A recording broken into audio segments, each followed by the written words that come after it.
Kane Vision welcomes in Kevin Harris, the head rowing coach at the University of Tulsa, and the spring season is over, Coach. And it ended with the IRA, with the lightweights, not what you wanted, but overall a really good spring, wasn't it? Yeah, you know, our lightweights have been such an important part of the program, Bruce. You know, we have some really tremendous women who have come to the University of Tulsa as lightweights, and you know, we actually only really separate them out from the whole team during the IRA and at choice points during the year. So yeah, I mean, we really thought that we could do a little bit better than we finished this year. But I think, you know, with the weather and all the sort of challenges that we've had this year, the fact that they were competitive in that group, I think says a lot. The weather probably affected you more than any other season, didn't it? In terms of, you know, how it affected your practice and all that? Bruce, I've been privileged to be head coach of this rowing team at the University of Tulsa for 16 years, and I have never had a year where we've been flooded off of the river as much as this year. It's a tribute to the athletes that they literally kept their heads square and were really focused on the goal of trying to get to these championships and do well. Because I think in a lot of teams it would have been very easy to just kind of fall apart over the fact that, well, no, we can't get out and practice at 2,000 meters on our river. You know, it's basically been since April 8th that we were actually able to get out consistently on our main stretch of practice facility. You know, imagine the football team only being able to practice on 25 yards for a month at the end of their season. Right, right. That would be kind of that's essentially what we were dealing with. And thank goodness for the Zink indoor rowing facility, which really helped you stay sharp, right? No, and thank goodness for all of our donors, the McKays, the Zinks, the Collinses, you know, all the people who have helped us create that facility, because it saved us. It literally saved us. Being able to go in and get stuff done in the tank and on the ergs and all the things that we were able to do kept us in the game in the last part of the season. I know it's disappointing when you finish second in the league race in the American, so that initial disappointment certainly, but as you step back and look at it, it's 2.4 seconds away from being in the NCAAs. Pretty good accomplishment. Yeah, and it's, you know, like I said, I'm very proud of the athletes, because, you know, there were many instances where our team could have taken a step back and shrunk from the challenge of, okay, we gotta go, we can do this, we're gonna do this. You know, one of the things that keeps occurring to me as I go back, because, you know, we're preparing our end of the year stuff and reports and all that stuff, is the idea that none of the boats in the lineups that we raced at the American Athletic Conference Championship had raced 2,000 meters until the day we raced the conference championship, right? That's 6 boats. Yeah. And they handled it about as well as any team could.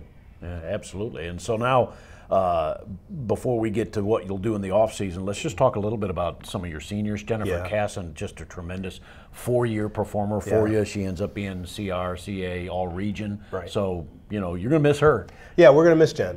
You know, she's a great athlete. You know, she made the Canadian under-23 Worlds team last year. She got a good shot at doing it again this year. She stroked our varsity 8 this year. She stroked our lightweight 8 for a good portion of the year. And, you know, she is someone who gave a lot to the program, and yeah, we are going to miss her.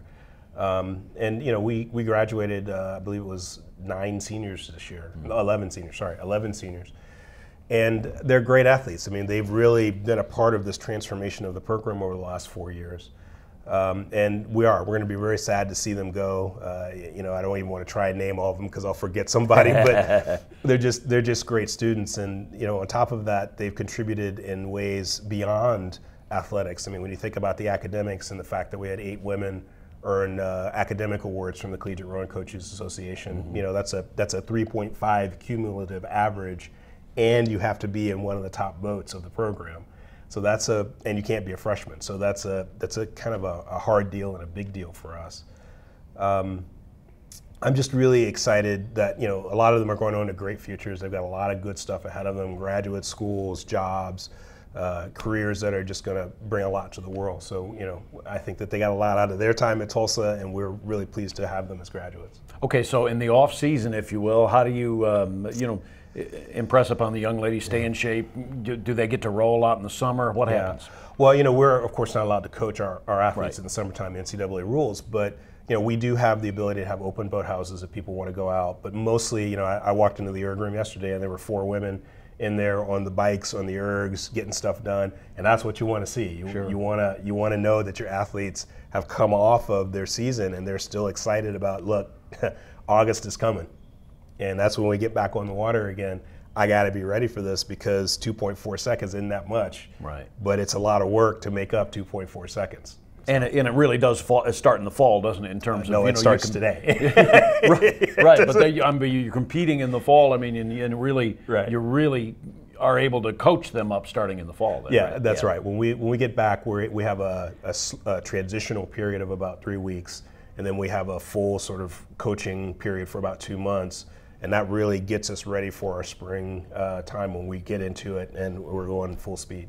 Well, they say a lot of times here in Oklahoma, pray for rain in the spring. This guy's not one of those guys saying pray for rain, although maybe a little less rain. A little less rain, okay? yeah. No, the farmers need the rain. We all like rain. The gardeners, everybody needs rain. So just not quite so much. And not so much debris, right, on the river. Hey, congratulations on a great spring, Coach. Yeah, well, thank you, Bruce. Appreciate it. The head coach of University of Tulsa Rowing, Kevin Harris.